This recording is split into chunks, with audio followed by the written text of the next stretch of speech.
Bonjour et bienvenue, heureuse de vous accueillir au podcast Revenir à soi. Mon nom est Chantal Binet. Je suis coach en gestion et leadership depuis plus de 22 ans. Je fais partie des privilégiés qui ont été pionnières de cette profession-là. Et j'ai créé ce podcast-là pour prendre je dirais une vision plus élargie, une vision plus holistique de l'être humain en général, pas juste au niveau de la tête, mais du corps, du cœur, de l'âme. Et parfois, j'ai des invités. Et aujourd'hui, c'est une émission où est-ce que j'invite ma belle amie Gabrielle Werner. Gabrielle, je pourrais dire une tonne de choses sur elle.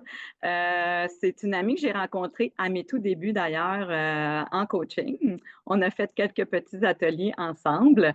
Et on ne s'est jamais perdu de vue. Et là, je vais vous mettre un petit peu en introduction parce que dans le 7e épisode, j'ai invité Mylène Piché pour parler au niveau du corps, le langage du corps, la sagesse du corps.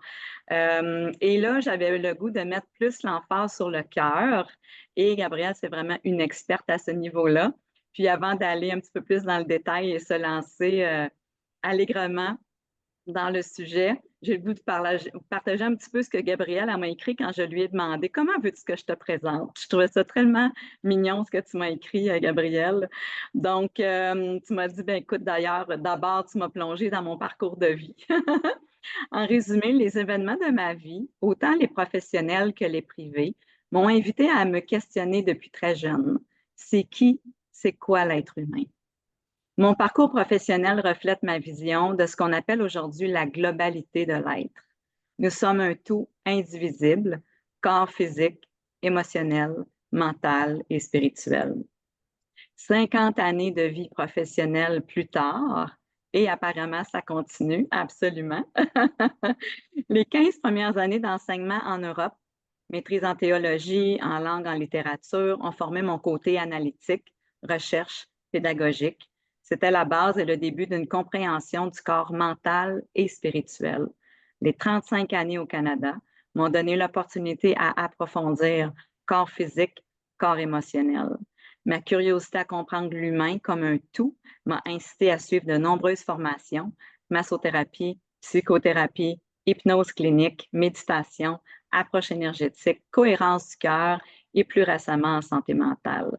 L'humain est un miracle en mouvement, les pieds sur terre et la tête dans les nuages. Bienvenue, Gabrielle, et merci d'avoir accepté mon invitation. Merci Chantal. Mon petit parcours lu par toi, ça sonne très différent que moi qui est assis sur le clavier et me dit qu'est-ce que je vais faire avec tout ça? Et je vais reprendre dans ta présentation quand tu as dit de toi le privilège de tes 22 ans en coaching. Je peux dire la même chose de moi, le mot privilège m'a résonné. Pour moi-même, j'ai eu le privilège de parcourir toutes ces années-là qui m'ont amené, que je peux dire, j'ai jamais eu l'idée d'avoir une carrière professionnelle. C'était plus pour moi toujours le mot parcours. Ça veut dire j'ai couru des étapes, il y avait autre chose, un autre chemin, une autre chose, et le questionnement intégral profond que je peux dire, en fait, c'est drôle.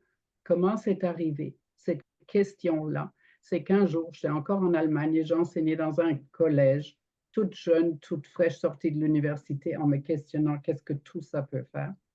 Puis le directeur m'appelle dans son bureau. C'est après 3, 4 mois que j'étais là. Et moi, évidemment, avec, comme beaucoup de gens à l'époque, comme femme, mon estime de moi n'était pas dans le plafond, était plutôt dans la cave. Là. Et que je me suis dit tout de suite, qu'est-ce qu'il va me demander? Il va me dire que je ne suis pas correcte, que je devrais faire ceci et cela. Bref, l'opposé, à l'époque, c'était fin des années 60, début des années 70, qu'il dit, en Allemagne en tout cas, c'était le nouveau projet de l'éducation continue. Puis il dit, ben, nous avons accepté le projet du ministère des nouvelles classes où sont des gens qui ont déjà eu des métiers, sont dans le métier, mais ils veulent ajouter, comme ici, la 5e année ou autre degré pour aller plus loin dans leur profession. Et que je vous ai choisi pour animer une de ces classes-là, de vous donner une classe. Je dis, ah oui, bon. OK, j'étais déjà contente, je ne savais pas ce que ça voulait dire, mais j'étais contente qu'il ne m'avait pas planté.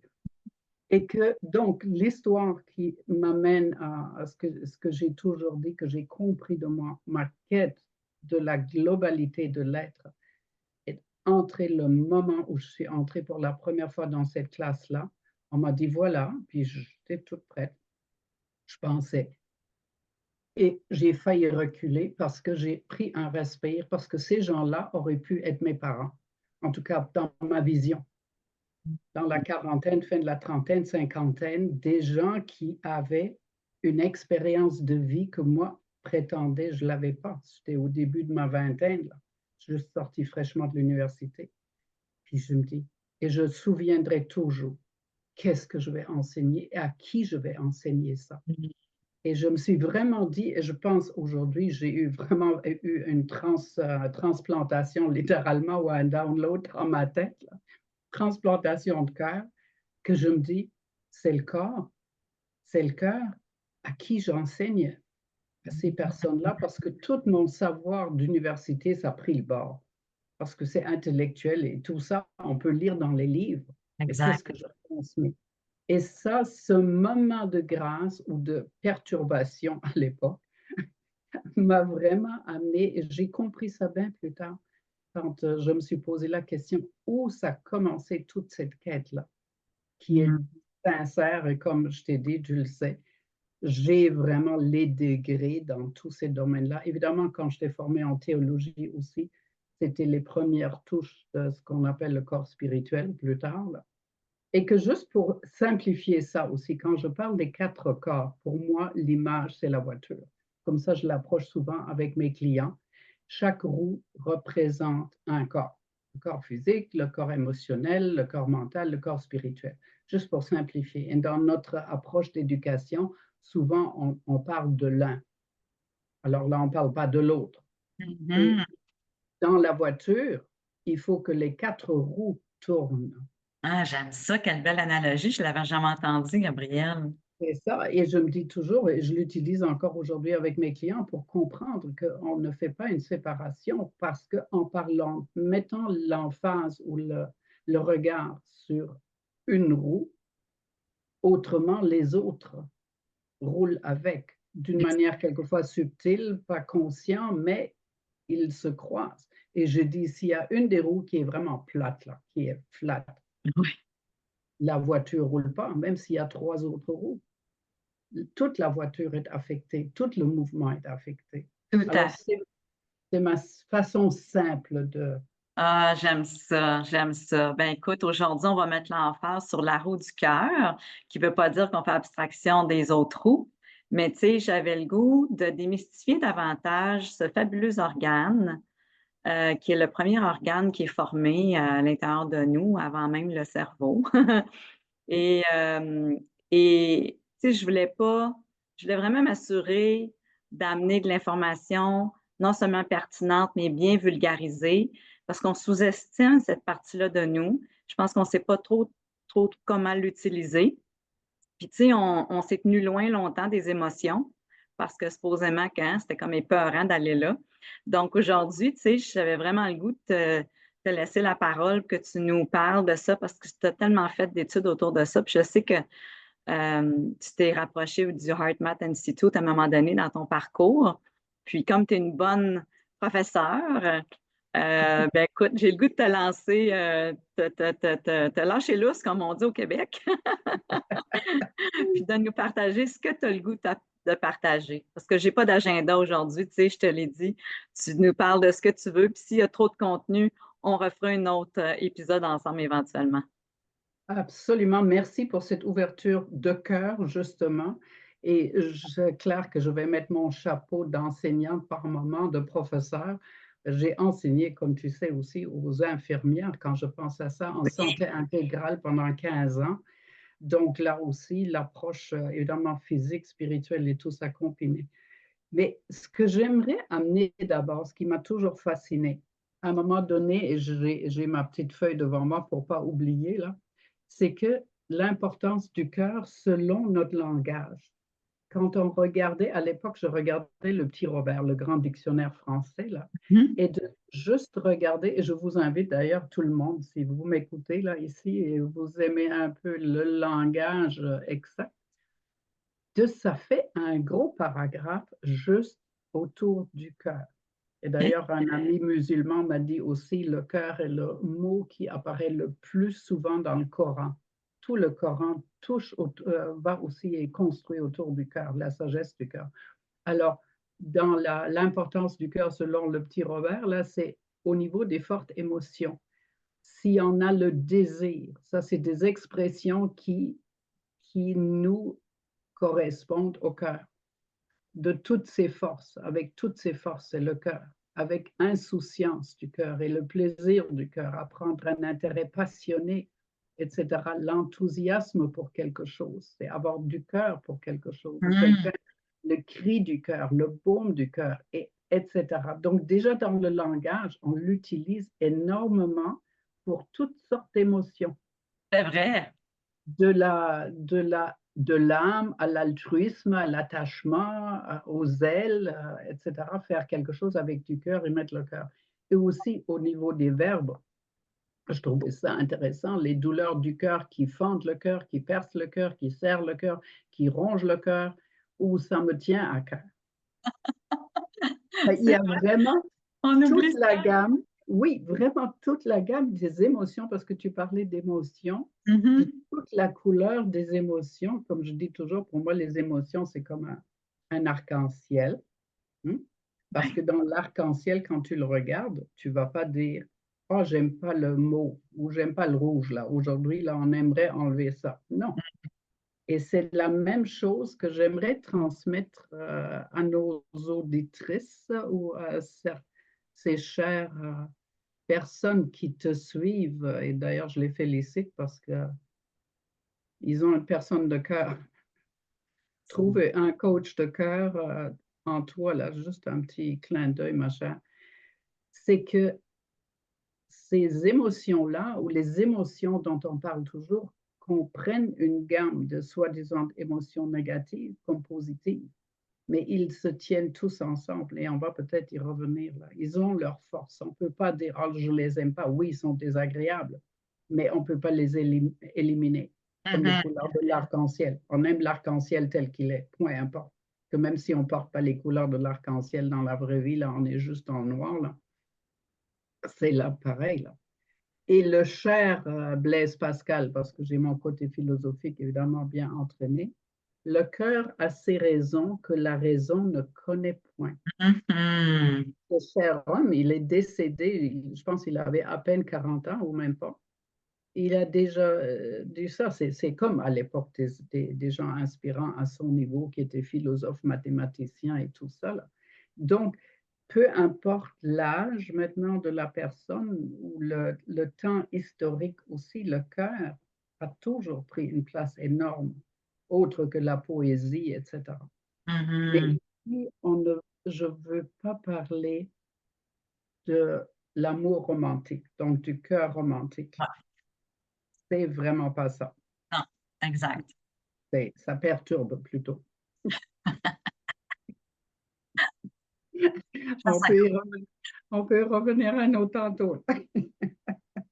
Disons, ça déclenche l'amour romantique en général.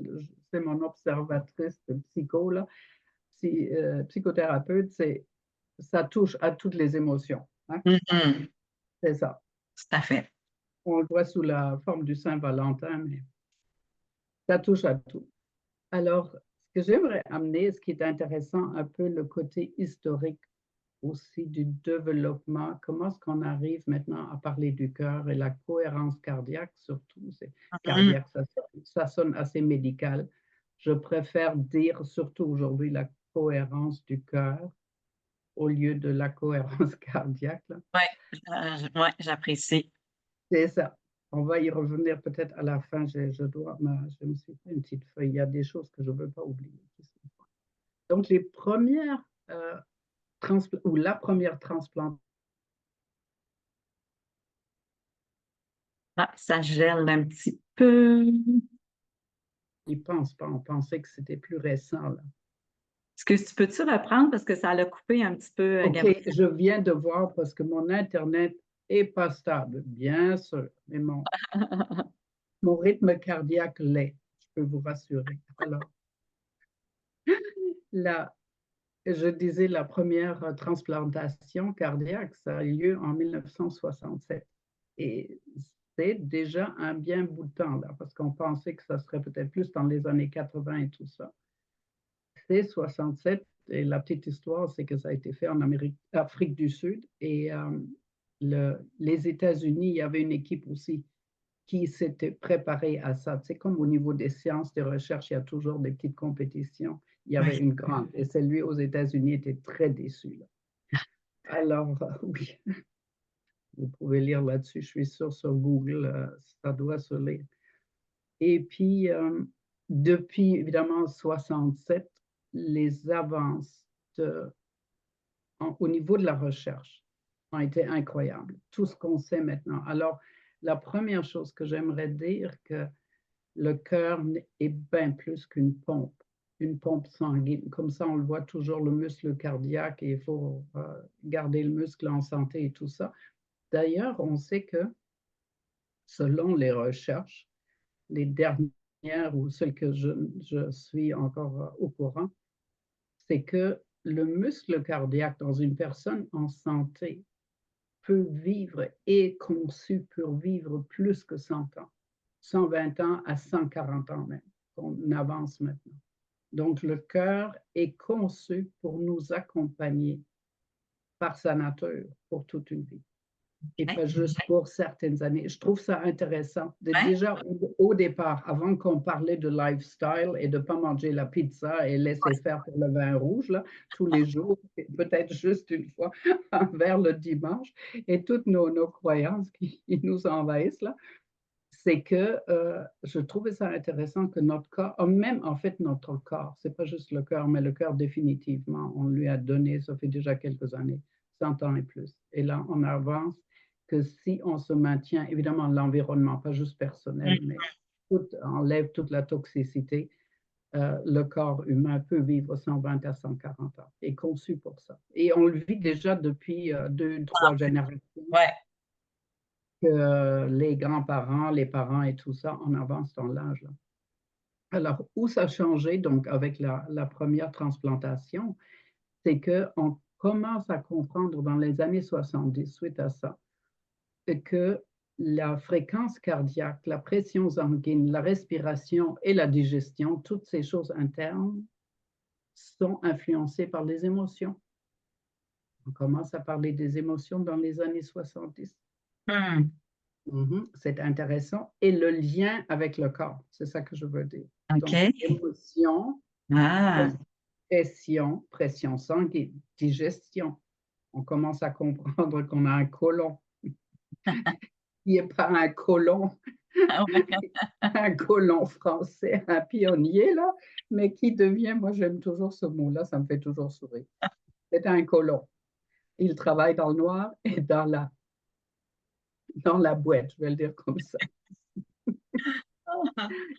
et qu'il devient de plus en plus important, comme l'état des bouses de vache devant les fermes, là, c'est de là. Alors, dans notre côlon, ce qui se passe aussi, dans Hmm. l'inconnu, ça devient très important. Et maintenant, encore les dernières années, même de plus en plus.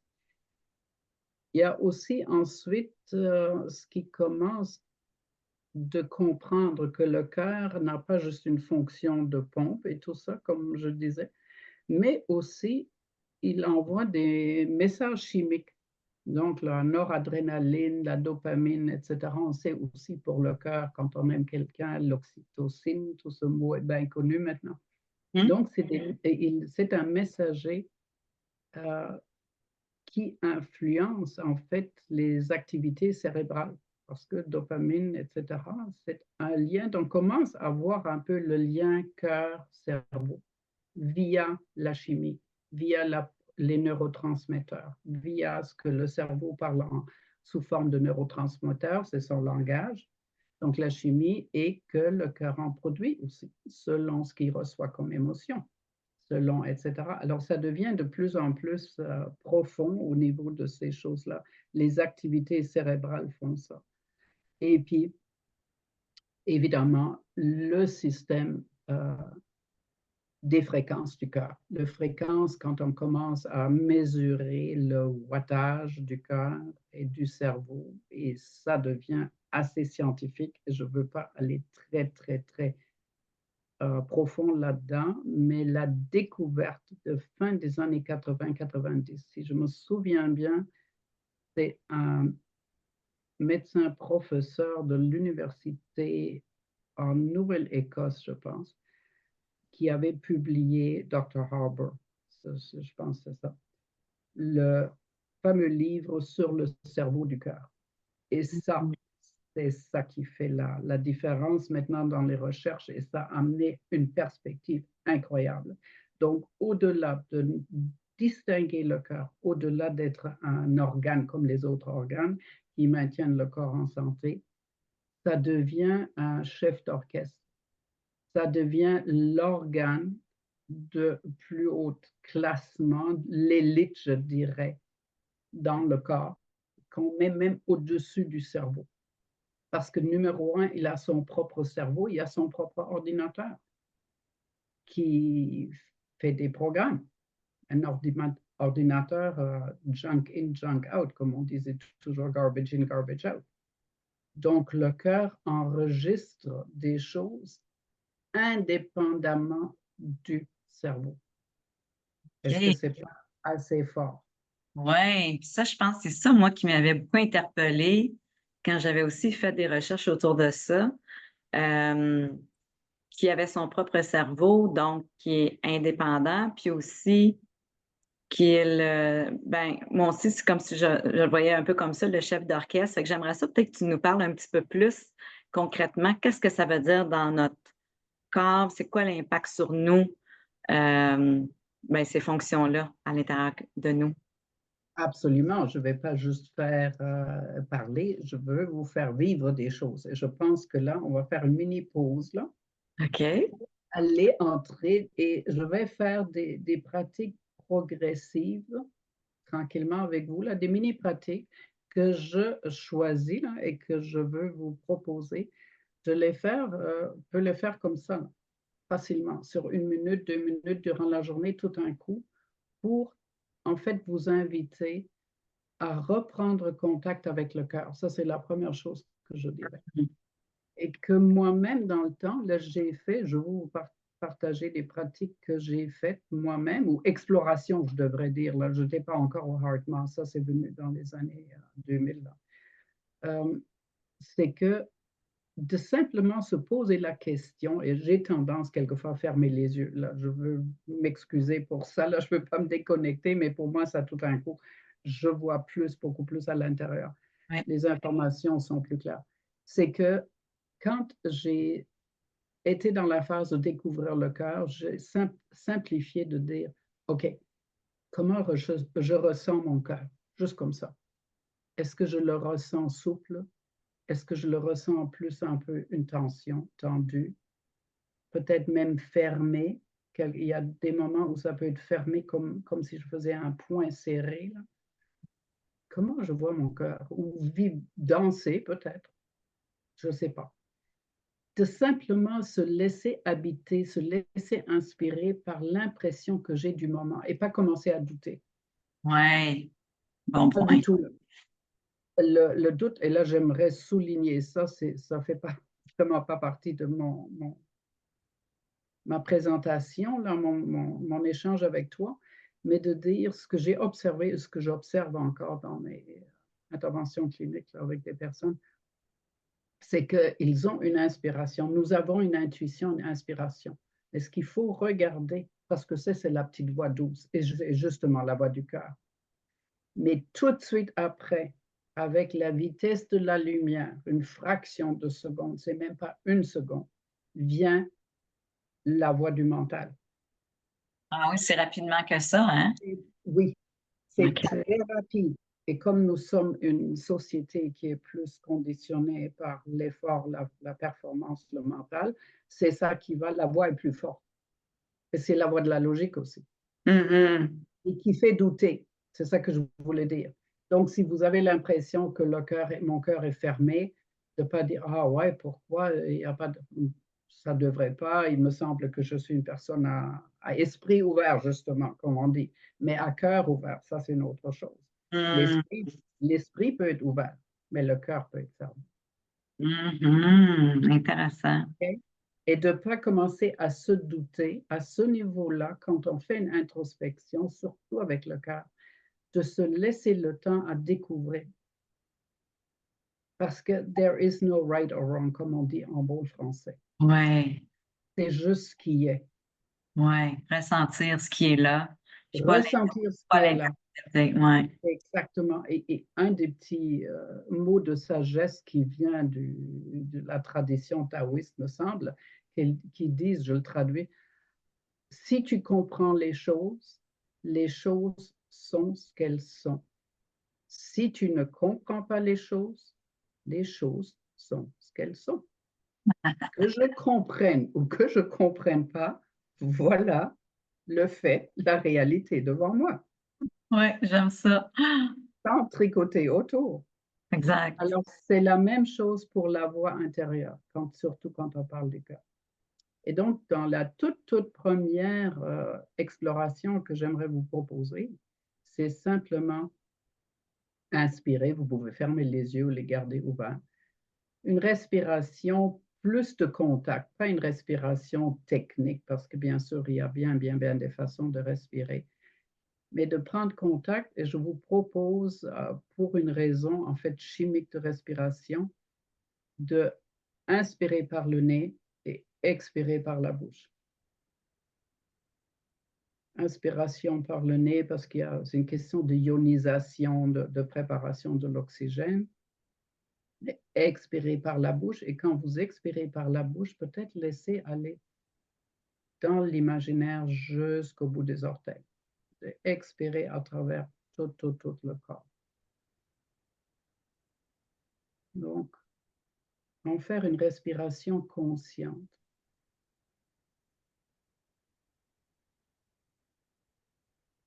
Et quand j'habite bien mon corps maintenant avec cette respiration, je la sens dans tout mon corps, dans toutes mes cellules,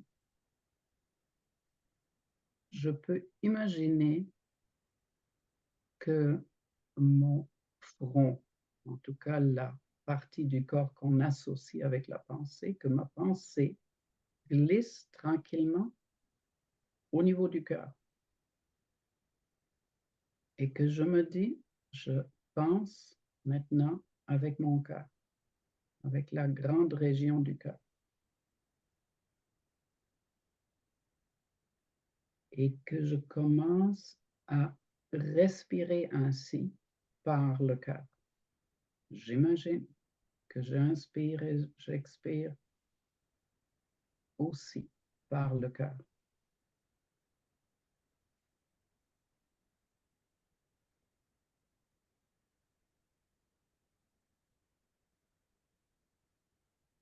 Et si je élargis un peu cette petite pratique, à savoir que cette énergie de fréquence du cœur est reçue par toutes les cellules du corps. La fréquence du cœur est en fait mesurable, le wattage, là, même dans les cellules du grand orteil. Donc, toutes mes cellules respirent.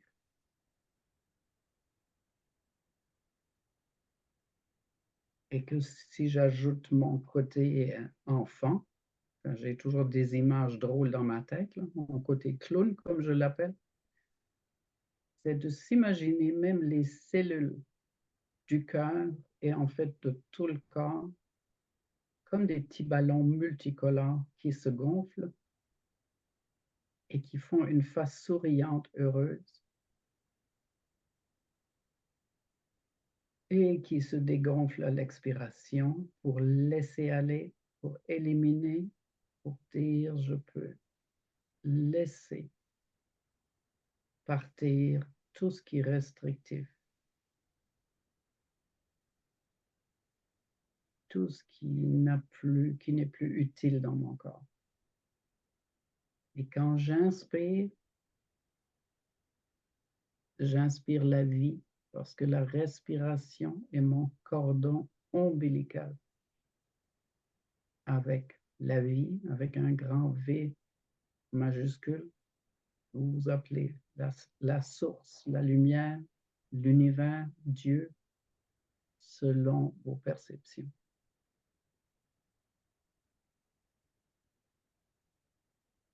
Et avant d'ouvrir les yeux, si vous les avez fermés, faites-vous un beau sourire parce que vous allez le ressentir dans le cœur. Le sourire déclenche justement ces neurotransmetteurs.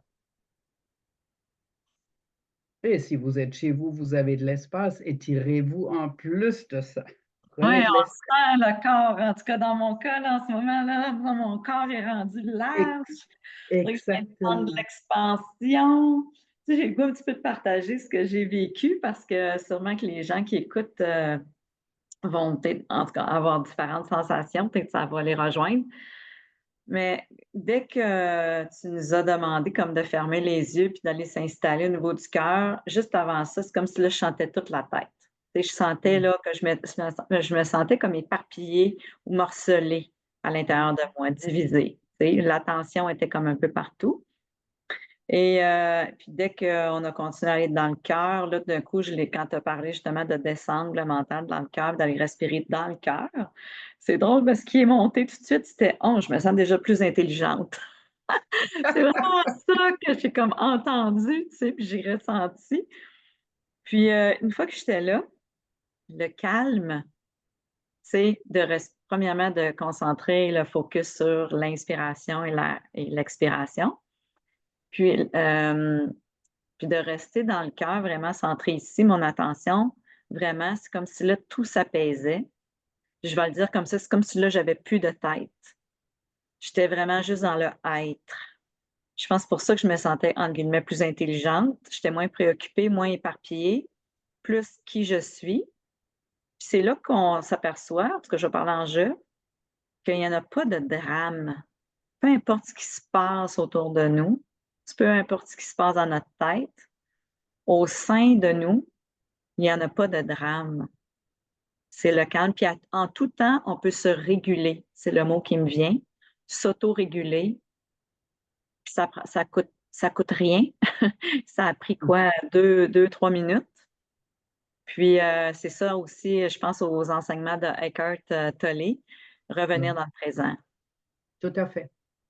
Tu le dis tellement bien, j'ai des frissons. Tu étais connecté en 1000, là, pas juste à 100%, parce que cette petite pratique que j'ai un peu modulée pour la simplifier ici, là, mais je vais donner l'autre partie, ça s'appelle justement stimuler l'intelligence du cœur. Ah! Pour vrai, je ne l'ai pas dit là, parce que je ne veux pas, hein, comme ça, mais c'est tout à fait ça. Et Hmm. merci pour ton partage, parce que c'est exactement, c'est le début, ça semble tellement simple. Et je vais rephraser ce que j'ai dit indirectement en vous guidant un tout petit peu, là. C'est de dire, numéro un, de reconnaître aussi, et ça n'a rien à voir avec l'intelligence du cœur, mais c'est là aussi, c'est la base pour toute intelligence dans notre corps et notre compréhension des 4 corps, c'est la respiration. La respiration, c'est notre cordon ombilical avec la vie, comme je le dis, parce que sans respirer, combien de minutes je peux vivre? Pas très longtemps. Il faut une fois se le dire, Ouais, comprenez-vous? ouais. Parce que je me dis, c'est la chose de la base. La vie est tellement infinie et ingénieuse, avec des multiples univers et des je ne sais pas quoi, là. Si la vie aurait voulu nous donner quelque chose de plus important, on aurait pu inventer autre chose, là, que la respiration. On aura peut-être tété pendant 1 heure au sein de la mer en arrivant au monde et respirer un peu plus tard. Je ne sais pas. C'est possible. Tout est possible. Mais chaque fois que dans mon propre cheminement aussi, je me suis ramenée, je dis, Moses, c'est quelques minutes seulement. Ouais, En vraiment. on ignore l'importance et en plus, elle nous est donnée gratuitement parce que c'est automatique. Et tout ce qui est automatique, surtout dans notre société, n'a pas grande valeur. C'est C'est vrai, comme ça. c'est vrai. On passe par-dessus. Et on a l'outil de base monumental en main dans le corps et on ne l'utilise pas. Mais ça, c'est une observation généralisée que je fais avec des personnes que j'accompagne. Ben, c'est pour ça que je voulais en parler aujourd'hui, tu sais, juste pour ramener le focus là-dessus, de ramener comme la gratitude autour de ça, mais aussi de comprendre davantage à quel point, je vais le nommer comme ça, cet organe-là, cet outil-là, mais c'est, sans ça, on n'existe pas et c'est par ça qu'on arrive ici, tu sais, qu'on existe. Une cellule, la première cellule, c'est la cellule du cœur, tu sais. Absolument. Donc, je serais curieuse que je ne veux pas te bousculer là, dans ce que tu as présenté, mais je serais curieuse que tu nous parles peut-être un peu plus justement vulgariser.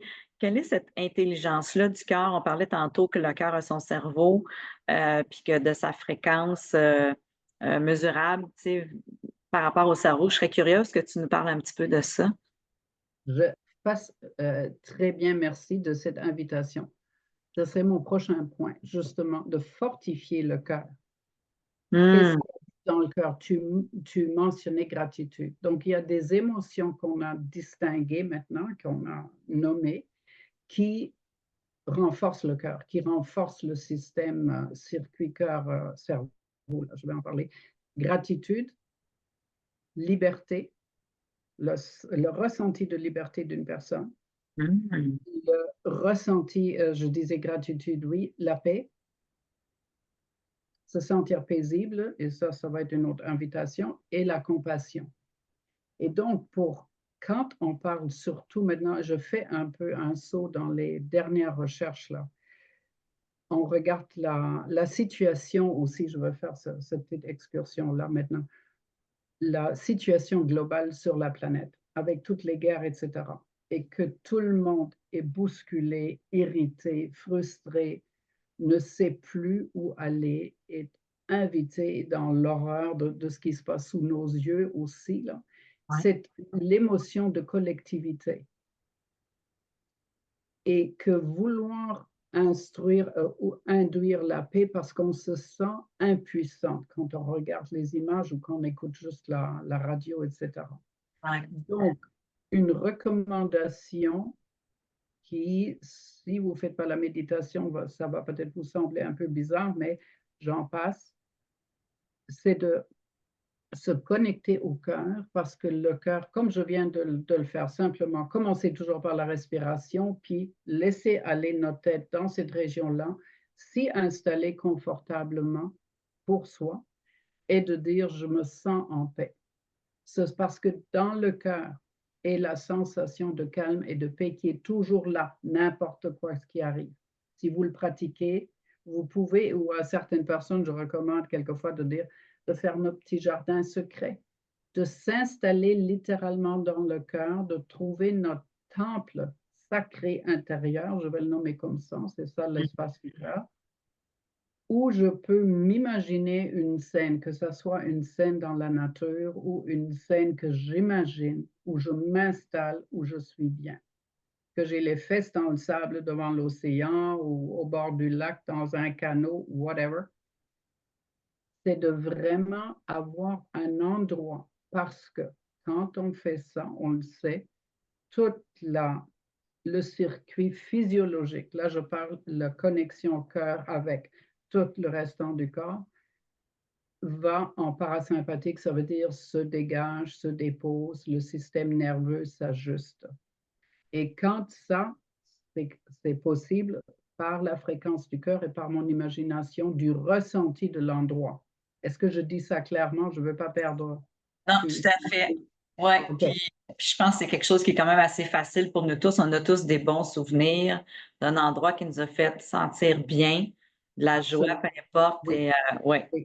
c'est Et très, très. ça, je veux souligner, ça, c'est les recherches ont prouvé aussi, que ce n'est pas juste une belle imagination cute, là.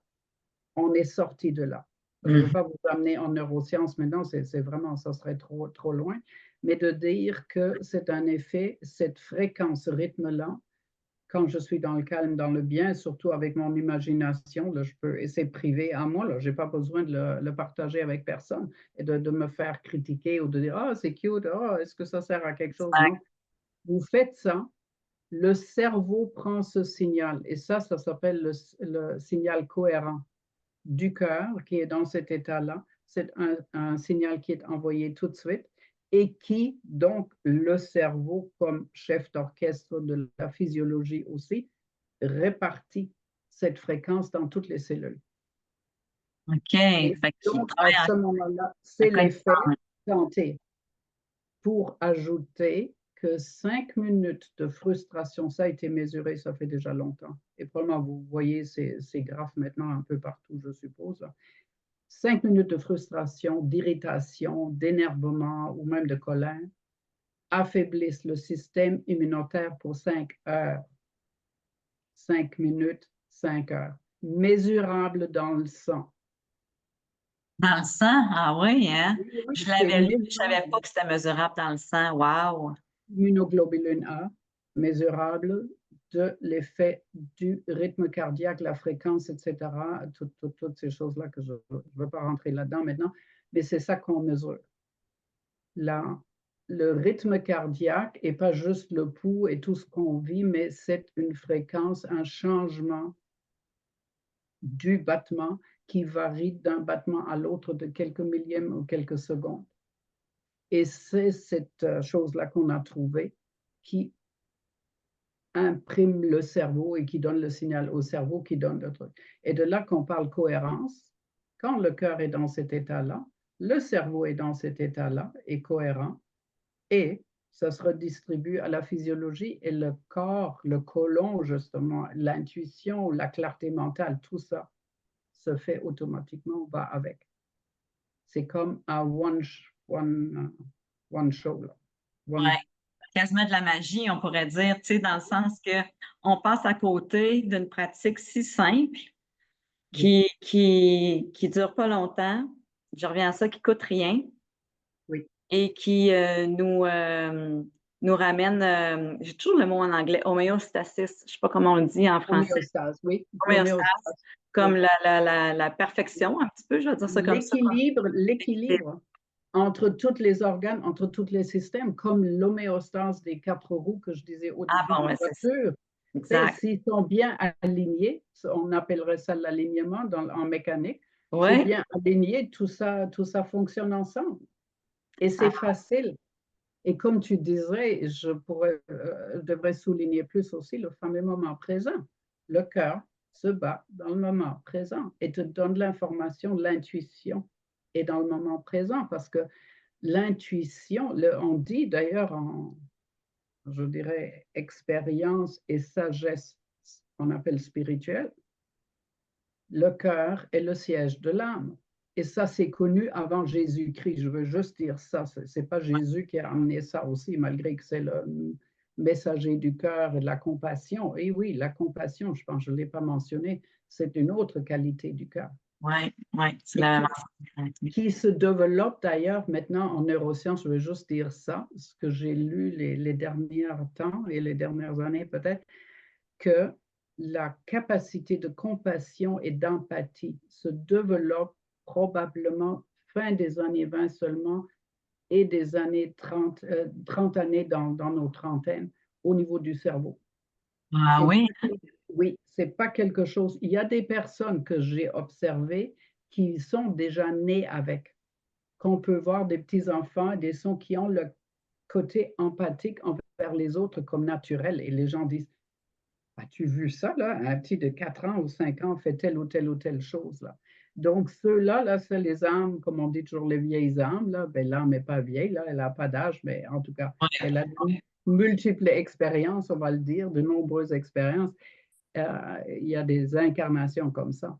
Mais c'est quand même intéressant que les grandes, je dirais, trajets philosophiques dans le monde et de sagesse aussi, les grands savoirs de sagesse parlent de l'âme comme le résumé de tout ce que nous sommes au-delà de cette vie-ci. Ça, Ouais. c'est très connu. Ça, c'est Ouais. assez fascinant, mais dans le côté humain, il le situe dans le cœur. Mhm.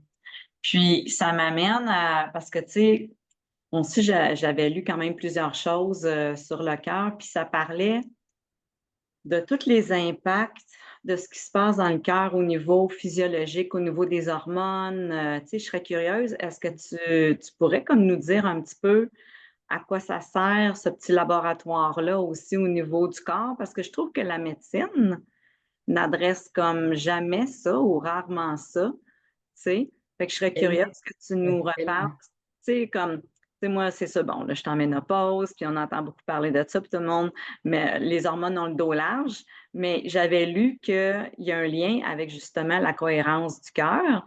Fait que je serais curieuse de voir un petit peu ce que tu pourrais peut-être nous dire autour de ça. Puis c'est pas juste pour les femmes, là, c'est les hommes aussi, Oui, là. oui. Mais vois-tu, c'est intéressant que tu mentionnes là, et je dis récemment, ça commence à aussi allumer, parce qu'on commence à allumer, je le sais parce que c'est au niveau de la thyroïde, il n'y a pas longtemps que j'ai lu des choses, que justement on ignore toujours parce que notre médication pharmaceutique est déjà très vite a toujours donné évidemment des médicaments, etc., synthétiques au niveau de la thyroïde surtout. Puis là, on commence à chercher beaucoup plus au niveau du foie, parce qu'en fait, le foie envoie certaines ou transforme certains types d'hormones qui sont envoyés ensuite vers la thyroïde pour fonctionner. Ça, il y a une transformation chimique là, OK? D'accord. Des formules. Et si je regarde ça, c'est que en effet, dans ce sens-là, c'est encore une fois le cœur qui donne le rythme. Parce que le cœur donne le rythme au foie, le cœur donne le rythme à tous les organes. Il vibre à cette fréquence-là. Et d'ailleurs, pour dire la fréquence qu'on mesure du cœur est 40, si je me souviens bien, 40 à 60 fois plus fort que celle du cerveau. Ça veut dire que je peux mesurer l'encéphalogramme, le wattage, l'émission autour du corps. C'est peut-être à peu près ça, là, un 30 cm, quelque chose que je peux mesurer. On Mais a- l'émanation électromagnétique du cœur, parce que c'est un organe électromagnétique, sais-tu à combien de pieds autour de toi tu peux le mesurer? Ben, tu sais, moi, je dirais peut-être, je sais pas, 10, 12, je sais pas. 12 pieds, ça c'était la mesure officielle qu'on a donnée. À mon avis, honorable, c'est plus que ça. Moi Ça, aussi, je pense c'est ça. ce qu'on a mesuré. Comprends-tu ce qu'on est Ah ouais. capable de mesurer avec nos appareils présentement? Mais en réalité, comme tu disais au début, quand tu te sens en expansion, ton champ va loin, là. Oui, c'est ça, tu te sens à l'infini. Ouais. Exactement. Et ça, c'est toutes des choses qui se développent tranquillement quand tu commences une fois à prendre en considération juste le fait que j'ai un cœur qui a cette puissance-là et qui pense. Et je vais y revenir. Mais je voulais dire une des choses pour garde-fou pour soi-même dans le quotidien, pour se recentrer sur le cœur, surtout quand il y a des situations difficiles ou traumatisantes, etc. Qu'on est toujours le mental, n'oubliez pas la distinction entre l'intuition et le mental, si je peux juste ajouter ça, parce que Hmm. l'intuition vient du cœur, c'est la petite voix douce qui nous parle une fois, mais que c'est la petite voix douce, c'est si je pose une question, c'est ou bien la réponse va être oui ou non, fais-le ou fais-le pas. Ça, c'est l'intuition. L'intuition a jamais des options, jamais. L'option vient du mental. Et le Hmm. mental, pour moi, c'est toujours comme à l'université, tu te souviens quand tu lis des ouvrages, là, et puis tu as toujours des footnotes, là, les références. Et quelquefois, tu as un chapitre, la moitié du livre, c'est juste les références en arrière, et tu ne peux même pas lire le texte sans toujours vérifier, puis oh my God. Alors, les références, ça, c'est le mental. OK. Quand j'ai ma petite voix, et comme je disais tout au début, je doute tout de suite, hein? Alors, Ouais. ça, c'est le mental. Et le mental va me dire, ah, tu pourras faire ça, mais dans la fraction après, ah, ben, ça peut-être aussi. Et puis, j'ai pas pensé à ça. Puis ça aussi. Ça, c'est le mental. Et le mental se base uniquement sur le bagage du passé. Ça, on pourra en fait en parler un autre tantôt. Mais c'est exactement ça. Alors, la petite voix du cœur est que je dirais un garde-fou immédiat de se poser la question quand je suis dans cet espace de me poser une grande question sur une situation. Qu'est-ce que ferait l'amour? J'adore cette question-là. Que ferait Qu'est-ce que l'amour? c'est l'amour? Que ferait l'amour dans cette situation-là? Et c'est l'amour, c'est en fait l'amour, ce que je n'ai pas dit, mais c'est clair, le cœur est surtout, ça c'est le plan de match de transformation, d'écouter son cœur, d'apprendre la compassion envers soi-même, l'amour inconditionnel envers soi-même. Donc, Mhm. quand je pose la question que ferait l'amour, c'est l'amour inconditionnel envers un autre humain ou envers moi-même, qui change souvent complètement la situation, parce que ça me donne une perspective beaucoup plus large sur une situation que de venir à partir de justement le mental qui est logique, qui veut la survie, qui veut tout ce qu'on connaît. Oui, ça l'enlève l'ego. Ça l'enlève l'ego complètement. Mhm. Et ça nous aide et ça aide à stabiliser le cœur. Et je ajouterai de nouveau physiologiquement. C'est pas juste dans la tête, c'est tout l'ensemble des quatre corps qui Ben sont. oui, ouais, ouais. Oui, puis tantôt, ce qui m'a marqué, ce que tu as dit, c'est que c'est le cœur qui donne le rythme aux autres organes. Tu sais, ça, je l'avais pas lu. Fait que c'est d'autant plus important de Je, vraiment rester oui, connecté puis de prendre soin de cette partie-là de nous. absolument, absolument. C'est le chef d'orchestre. C'est le chef d'orchestre, point à la ligne. Et toutes les, euh, les autres revues maintenant scientifiques et autres, c'est souvent nommé comme ça. Tu ne peux pas passer à côté. C'est le cœur de tout. Ce qui m'amène peut-être à ajouter deux choses, parce que je pense qu'on va être proche de notre fin là.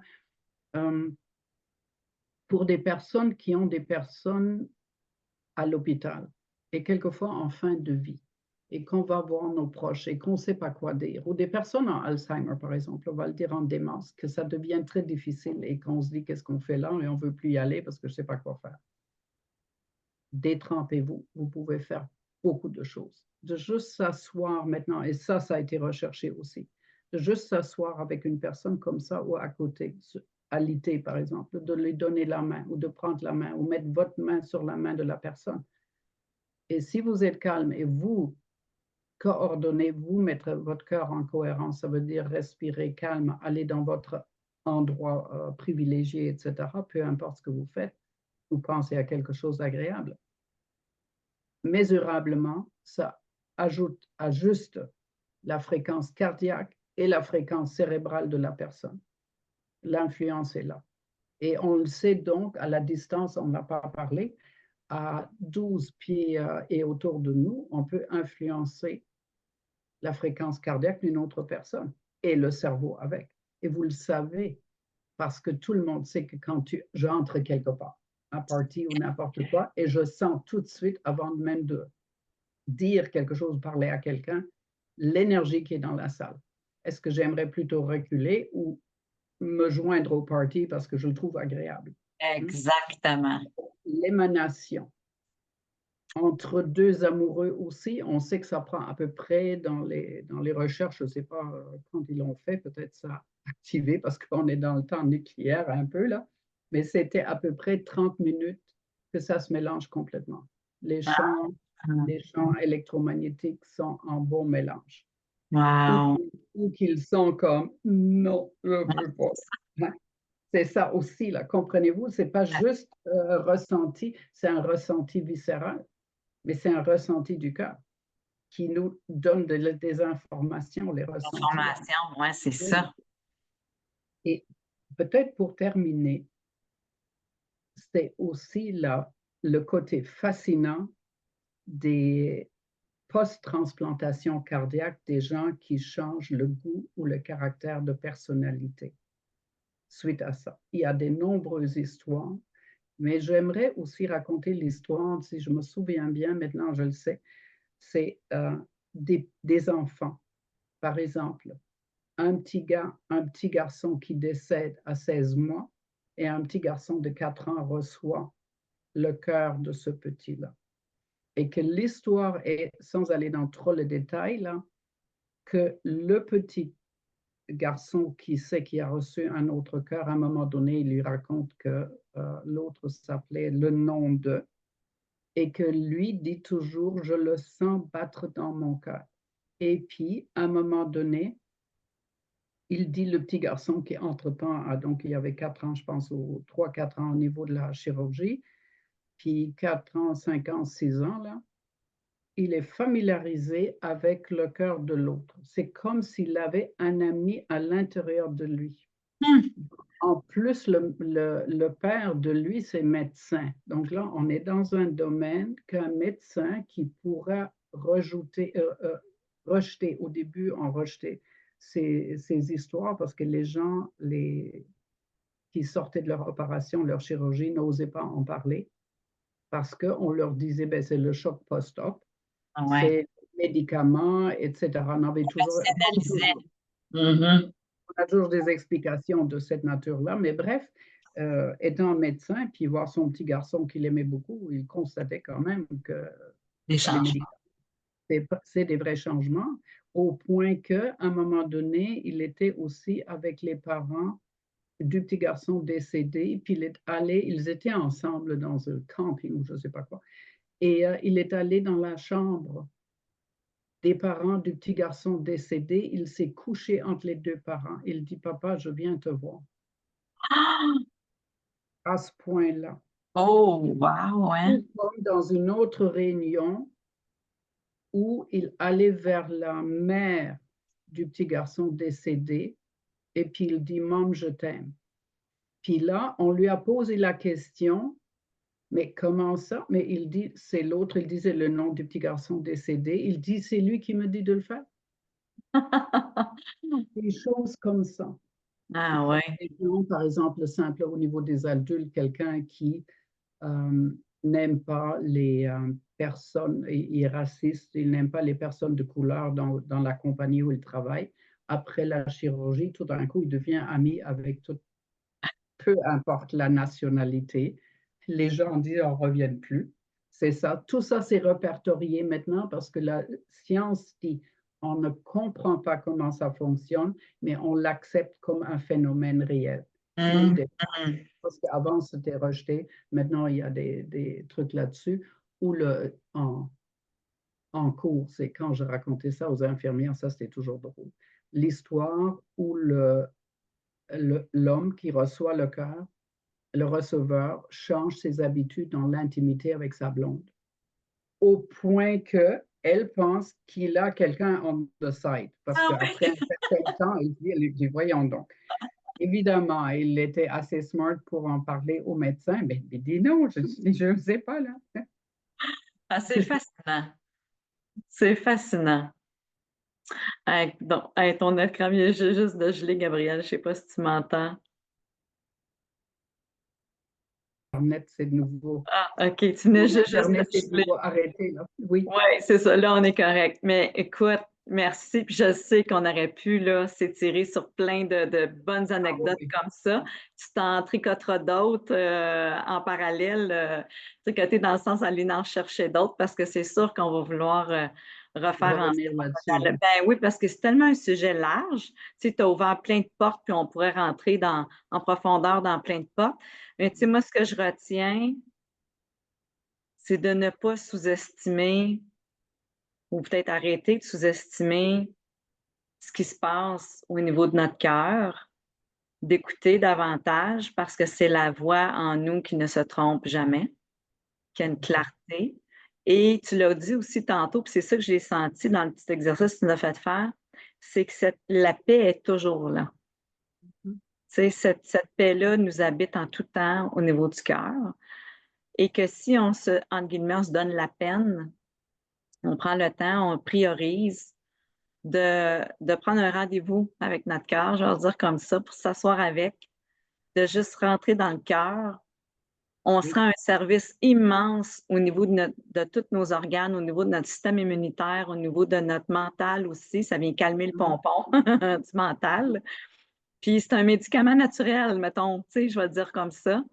Oui. Euh, donc, je trouve que là, tu viens de nous ouvrir vraiment une grande porte, une grande invitation à vraiment prioriser ça, puis que c'est simple.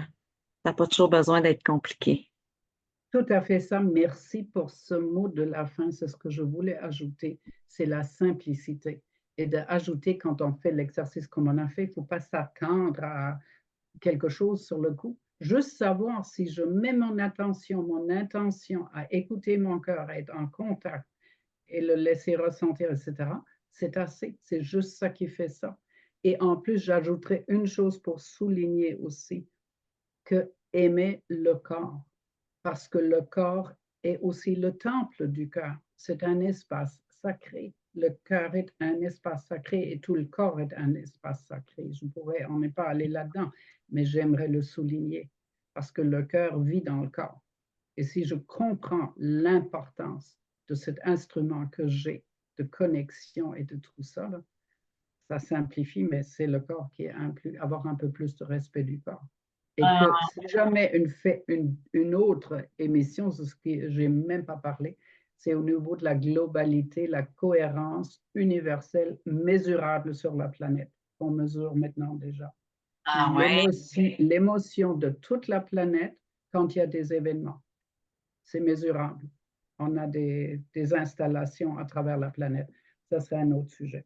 Ah oui, ça serait tellement intéressant. Ah, c'est sûr, Gabriel, on va se faire un autre rendez-vous, tu sais.